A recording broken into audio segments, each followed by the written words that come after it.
What's going on, everybody? I am very excited to announce that today is the final episode of Mike's first flip. I almost thought this day would never come. This renovation has taken a while, but in today's episode, we're going room to room, tackling every finishing touch in each space. Like the baseboard down here that goes behind the fridge, and our first thing on the list, which is here in the bathroom. I'll show you.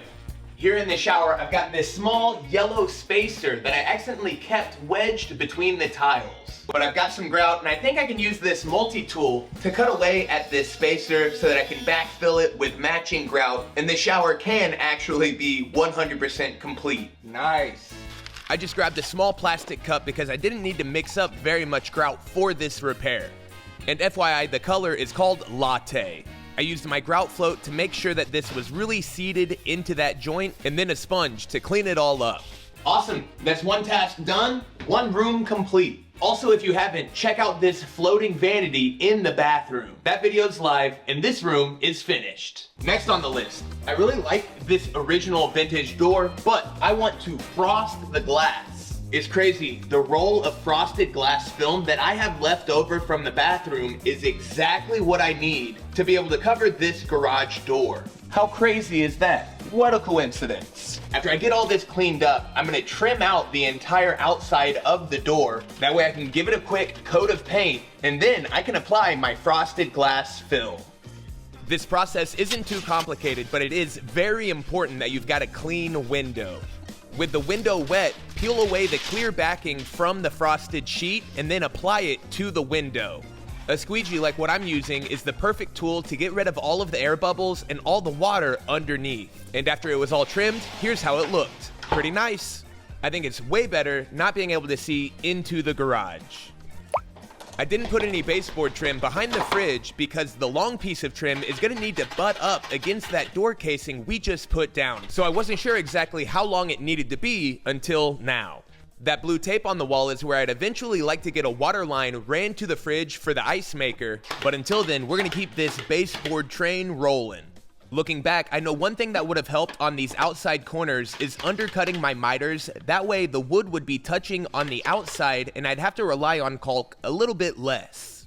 I still got this trim looking killer, and once the paint dried, I could put the fridge back in place. That's good progress, and now we're moving that way. Now, if my memory serves me correct, I'm pretty sure that these wires right here were originally for the doorbell. All I did was search on Amazon for a doorbell, and I found this one for about 15 bucks. I figured it looked decent enough, and installation seemed straightforward. There's just 2 wires to connect. And I guess we're just gonna have to find out what it sounds like. Let's see if it works. Nailed it. Also in the hallway, I want to swap out the original light switches for some more contemporary square ones. Awesome. And FYI, there's 2 switches controlling this light at either end of the hallway, so I swapped out that one as well. Boom! And finally, this last switch controls the attic fan above my head. It's a great way of cooling down the house during the summer without air conditioning. And attic fans are old school, but it works. Now you know that I can't keep this hallway light in place. I'm updating all of the fixtures everywhere, so I'm gonna update this one too. I kept the whole modern feel going with this 12-inch flush mount LED, simple and minimal. And next we're gonna finish up this back bedroom and work our way towards the front of the house. When I had the electricians over, I had them install the ceiling fans. That way I knew it was all super secure. And I'm really happy that it did because these fan blades move fast. Whoa, dang! And after that, I installed the sliding mirrored closet door system. I was able to put this closet in quickly because I had already done one in the other bedroom. It really makes the room feel light, bright, and more spacious. And now I need to focus on trim first in the closet. That way it is 100% complete. After that, I could put baseboard trim around the rest of the room. Anytime I had warp in these long pieces of trim, I wanted the raised section to be in the middle. That way I could push it down and then nail it in place rather than flaring up on either end. These coaxial cable outlets were kind of an eyesore now that everything else had been updated. With every other wall plate being white, this one just stuck out like a sore thumb, but now everything matches, and that is a good thing. And I love this step of peeling away the masking tape because you finally get that reveal of a finished room. This bedroom is complete and I'm thinking it looks awesome. The finishes are clean and modern, and it's really cool having these updated outlets around the bedroom for phone charging. And next we're gonna head across the hall to the other spare bedroom. In here, the first thing I'm gonna do is tear out this old door jamb to make room for the new pre-hung door that I've gotta install. This is the last one for the whole house. In fact, I'm gonna be setting a timer to see how quickly I can install this door, making sure everything is level, plumb, and sitting correct. If you're interested in watching a full tutorial on how to install a pre-hung door, I made one earlier during this renovation process. There's a card for that in the corner of the screen if you want to check that out. I was making good time. I didn't hit any snags during the door installation process, so I just kept my head down and focused so I could move quickly and get good results on the casing. We've got a great looking and consistent reveal all the way around the door, and that took us a total of 45 minutes. Next, I'm gonna add some wood filler to all of these holes. That way I can sand and paint this door later. But while that's drying, I'm gonna be updating this switch to a modern square paddle style switch. Super pro. Another one of the things I've been updating around the rest of the house are all of the AC vents. This is one of the originals, and this is what I'm gonna be putting in. The new one's just way more modern, and it's something that feels new compared to something that feels a little old school, even though it is pretty standard. Way more modern. You've probably noticed that the windows in this room have a whole bunch of the original blue paint that was on the walls on the window frames. The comments in one of my videos said Goo Gone should work great for getting this paint off. I've also got sandpaper, a putty knife, and a chisel. We'll see what works. To whoever left those comments saying Goo Gone would work, I appreciate it big time because it did end up working. I scrubbed for a while with a paper towel and I could see the residue coming off onto it, but that gave me the confidence to switch to 220 grit sandpaper, and that sanding sponge did the trick. I cleaned the face of the window frames and then I used a chisel and a razor blade to get rid of the old caulk before replacing it. I also grabbed my level and I tried to straighten out this window frame as much as possible. The original install wasn't perfect, or it's just shifted over time, but this got it looking a little bit better. And with a couple of coats of paint, these windowsills went from a D- to a B+, a big improvement.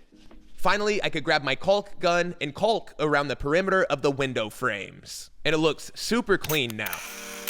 These boxes hold the DIY rechargeable smart roller shades that you've probably seen me install in other rooms around the house. And now I should be able to pivot and push this into place. And that clip is what we are going for. Each shade just has a couple of brackets that you need to screw onto your window frame. And for the bedrooms, I got 100% blackout with these light blockers on the side. That way, when these shades are down, it's as dark as night. And these SmartWings shades are remote controlled or programmable. And that looks really awesome. This second bedroom is starting to get close to complete, but before I can add baseboard trim, I'm gonna have to get this big old bed into the other bedroom where I'll be staying until this house is complete. This bed really is awesome, it's super comfortable, but I'm gonna need to deflate it before I can move it. This headboard just won't fit through the door otherwise. I think this will be enough. We can get it through those doorways. I've said it before that living in a renovation has its complications, but trust me, it's nowhere as bad as some of these HGTV shows make it out to be. In total, I think I've got 3 days left on this renovation. Please don't mind the eye, it's a little bit swollen for some reason. But this should be a comfy enough spot to finish out Mike's first flip. Hello, darkness, my old friend. We're gonna keep moving though, no naps. Measuring out and cutting baseboard trim with a circular saw is pretty straightforward to do. You really don't need a miter saw. Just make sure that you're using cutting boards underneath your trim so that everything is supported, along with a speed square so that you're getting good square cuts. We got another wonky trim board, check this out. Once again, I made sure that the hump was in the middle of the board. That way I could just put a lot of weight down on it and nail into the 2x4 studs behind the drywall. This Ryobi finish nailer was really maxing out at those 2.5-inch long nails. I had a ton of them to go back and recess beneath the trim, but after I did that, I could then apply caulk. And I'm thinking that this is a good stopping place for tonight. Tomorrow, I could come back and sand down all the wood filler on those nail holes. And after a couple coats of paint, this second bedroom was complete. Here's the before shots and here's the afters. It is a crazy difference. This room was really dark, but now it looks awesome. This was very productive. I'm gonna get cleaned up and we'll see you tomorrow. Good night, everyone.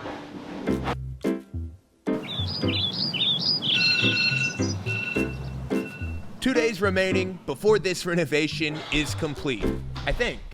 Today is a very exciting day because I'm getting a new truck. As you can tell, my old one isn't in the best shape. I got a great deal on that old 7.3 liter diesel, but I have fixed it constantly, from fuel injectors to fuel pump issues, and now there's quite a serious shake in the steering column, and I'm about to have to road trip back to California, and I need a reliable truck while I'm there. So we're on our way to get one. Oh yeah, boy! I have secured the bag. Now let's go get the truck. This is a lot of money. I never hold a lot of money like this.